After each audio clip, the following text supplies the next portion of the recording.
We start off with it's campaign season, and Roman Reigns and his comms team put together the opening where he is seated and warns CM Punk to enjoy the relevancy while you can.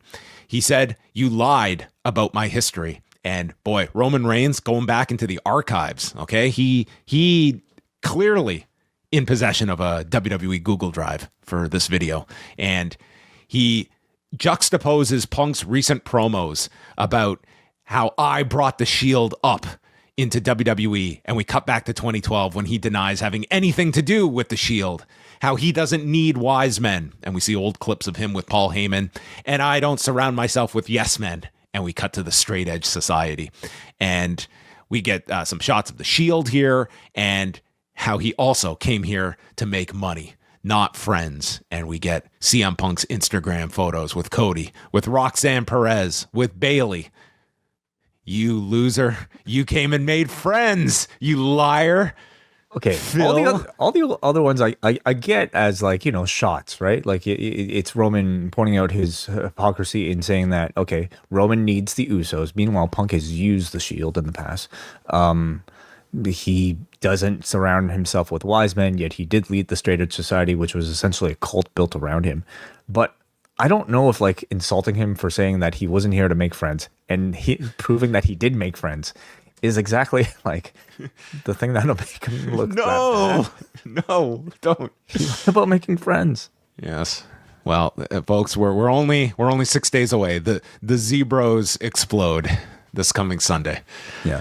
So, but the big one was him showing the Pat McAfee stuff, and yes, of course them putting a spotlight on the Saudi Arabia line, which was repeated here. Yes. Which is always Way's edict here. It's the highlight packages, what they keep in and what they keep out. That's what they want to register with you, and they repeat the line about how CM Punk is a hypocrite when he takes in all of his TKO merchandise money, and whether he puts it into whether he gives that money to the families that can't afford WrestleMania tickets or into the account labeled "I'm sorry, Saudi Arabia."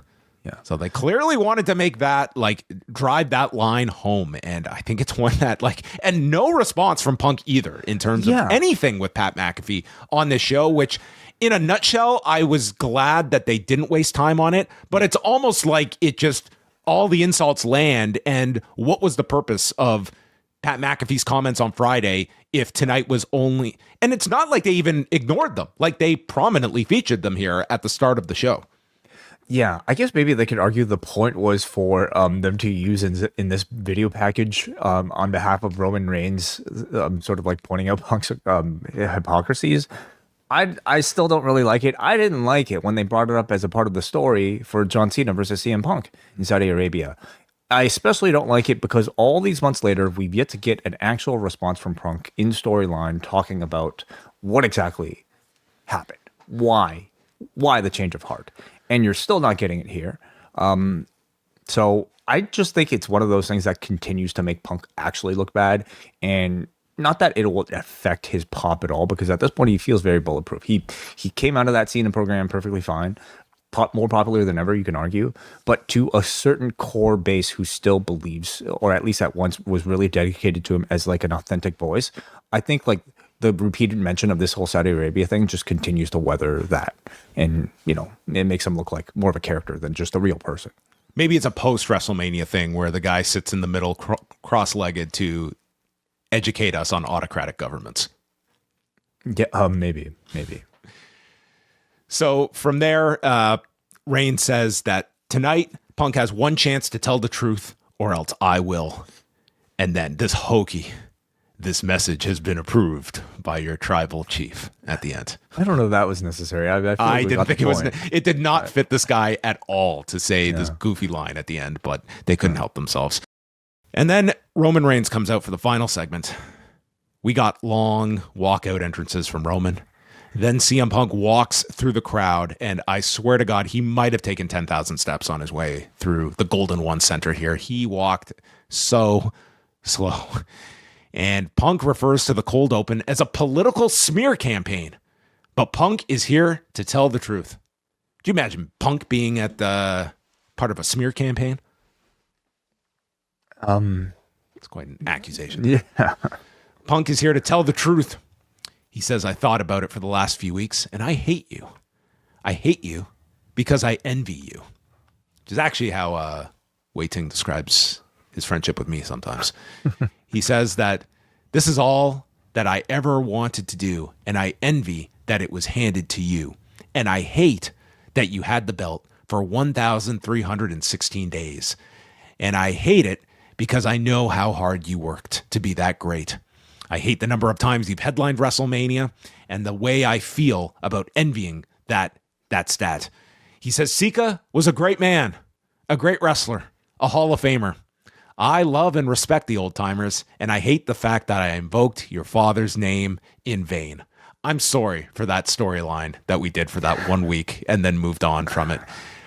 I hate that there is more than one royal family in professional wrestling. I hate that I wasn't born into a dynasty, and I don't know what it's like to have that type of family because I was a misfit. I had to find my own family. I found my family on the Indies, and then I went to Japan, to England, to Puerto Rico. I wasn't handed anything. I busted my ass. I made pro wrestling my home and my family, and I hate that I feel this way and that I'm sharing my first singles WrestleMania main event with you.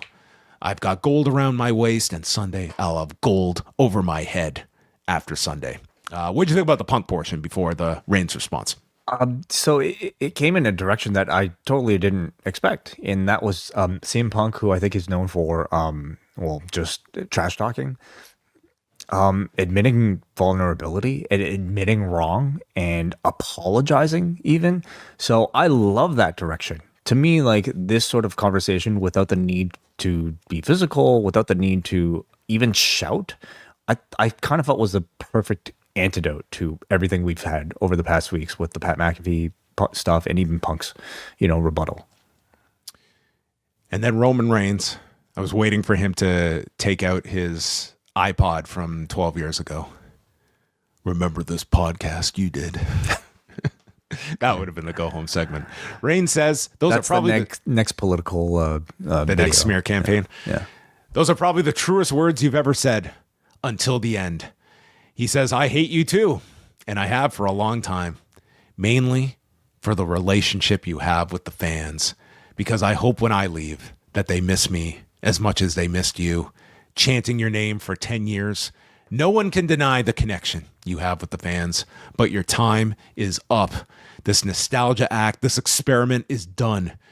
On Sunday, we fix this mess that you started and make this place where we had it at the very top, worth every single dollar, where we get this plunging business back on track that's just gone to hell this year. I mean, that is the insinuation, right? It is, and it's crazy, folks, because when the numbers come out for this year's WrestleMania, it's going to make these promos sound insane to any rational human being, except for the fact that our projection is just so high that we are not meeting from last year. But this is going to be such a successful weekend for this company.